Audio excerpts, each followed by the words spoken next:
Hello, everyone.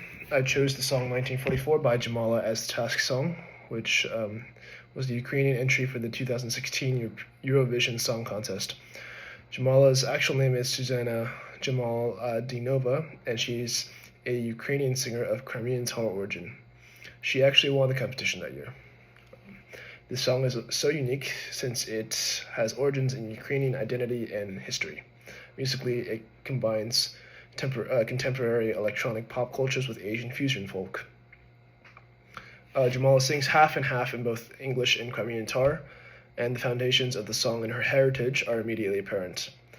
You can hear these links, especially in the vocal ornamentation. She doesn't just sing the notes straight, her voice warbles and gets loaded up in emotion in a way that is characteristic of Eastern European and Central Asian folk. Political context is important here too, really. Ukraine was on edge in 2016, Russia had annexed Crimea in 2014, and the fighting in eastern Ukraine continued.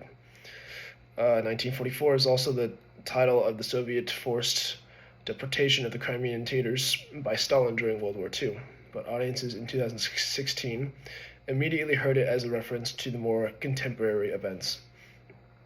So while the Eurovision usually tries to avoid explicit politics, this song was powerful because it resonated on both a historical and contemporary level. It was Ukraine asserting resilience and identity on an international stage. Now to connect this to the terms in the assignment specification, the melody of 1944 is melancholic and minor key.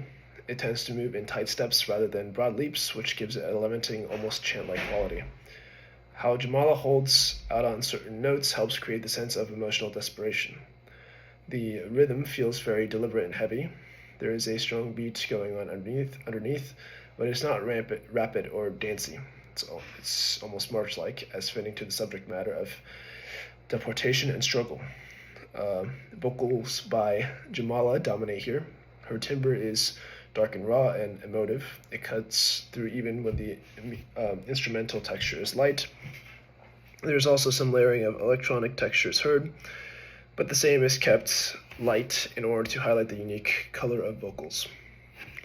Briefly put, 1944 isn't merely a pop song, it's a mix of popular heritage, personal biography, and modern production.